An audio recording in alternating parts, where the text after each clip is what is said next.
optimist olmalıyıq. Pessimistliyə heç bir əsas yoxdur. Heç bir əsas. Bəzən pessimistlik görürəm, bəzən Naxçıvan əhalisinin narazılıqlarını görürəm. Bilirsiniz o pessimizmi yaradan nədir? Primitiv, savadsız idarəçilik.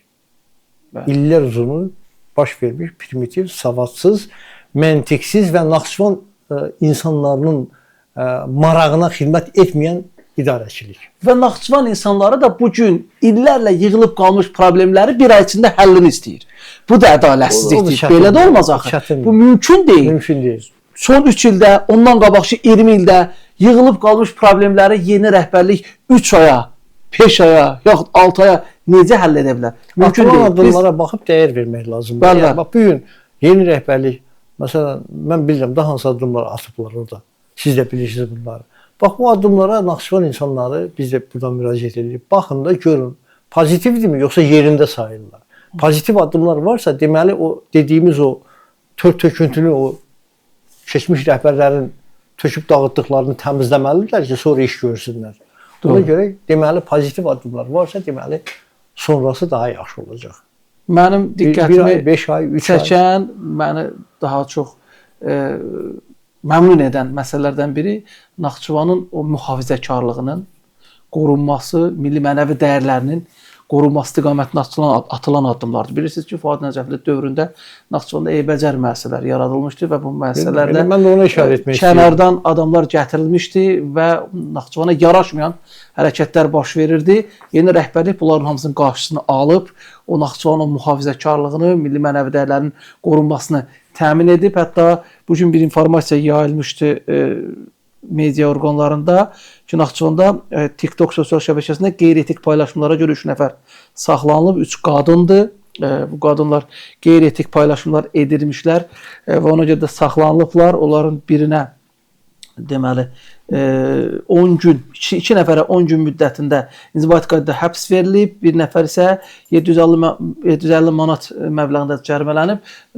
Mən araşdırmamışam bu mövzunu, amma sizə deyim ki, Fikret müəllim, məndə bir əminlik var ki, bunlar Naxçıvanlı deyil. Heç bir Naxçıvanlı qadın TikTokda çıxıb söyüş-söymez, qeyri-etik hərəkətlər eləməz. Bax, bu əvvəlki rəhbərliyin dövründə Naxçıvana gətirilmiş müxtəlif məqsədlər üçün, bəli, o emissarlardır ki, onlar indi orada müxtəlif sahələrdə görünür ki, 3 də uzaqda qalıb, maskalanıb fəaliyyət göstərirlər və belə addımlar da atanda Azərbaycanın Naxçıvan hüquq mühafizə orqanları da operativ tədbirlər görürlər. Naxçıvanların müraciət etdiyi bir gündəlik Naxçıvan səhifəsi var. Mən verilişimizi yekunlaşdıram, bu barədə fikrimi deyib verilişi yekunlaşdıracağam. Bəzən o səhifəyə müraciət olunur, Naxçıvanlar problemlərini ora bildirirlər.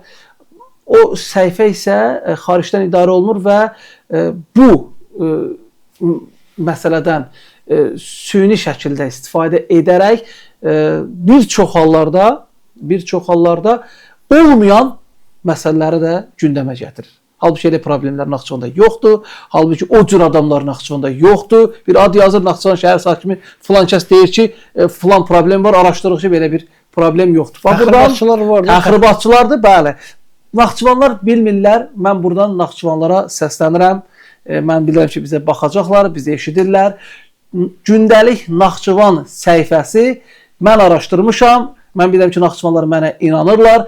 Ermənilərin maliyyəsi ilə fəaliyyət göstərən bir sosial şəbəkə səhifəsidir. Facebook səhifəsidir. Ermənilərin maliyyəsi ilə. Gündəlik Naxçıvan səhifəsi də Azərbaycan rəhbərliyinə qarşı böhtan kampaniyası aparan digər xaricdən maliyyələşdirilən səhifələrdən biridir. Siz onu bilmirsiniz, biləsiniz ki, kimə müraciət edirsiniz, hara müraciət edirsiniz. Siz, əziz Naxçıvanlar, niyə öz probleminizi hansısa bir erməninin maliyyələşdirdiyi adama göndərməlisiniz? Onlar da bundan süni şəkildə istifadə edirlər, biraz da böyüdərək Naxçıvanda təxribatla məşğul olurlar. Biz gündəlik Naxçıvan səhifəsi ilə bağlı geniş araşdırma aparmışıq. Orada dərc olunan materialların mütləq əksəriyyəti fake-dir, yalandır. Naxçıvanlar bilməlidirlər ki, Tural Sadıqlı, Məhəmməd Mirzəli, Qabil Məmmədov, Sevinc Osman qızı, Qurban Məmmədov, nə bilim Manaf, nə bilim kim, nə zibildirsə, gündəlik Naxçıvan da həmən zibildir. Yəni, gündəlik Naxçıvanın adlı səhifəyə inanmaq olmaz. Mən buradan Azərbaycanın yerli media orqanlarına da səslənirəm. bizim hörmətli həmkarlarımız niyə gündəlik Naxçıvanda dərc olunan o fake məlumatlara istinad edirlər? Bir araşdırmısınızmı ki, bu səhifə hardan maliyyələşir, bu səhifəni kim idarə eləyir, biz bu səhifəyə niyə müraciət edirik? Gündəlik Naxçıvan səhifəsinə qəti şəkildə istinad edib material vermək olmaz. Orada dərc olunan materialların mütləq əksəriyyəti fakedir, yalandır, Naxçıvanların mövqeyini əks etdirmir.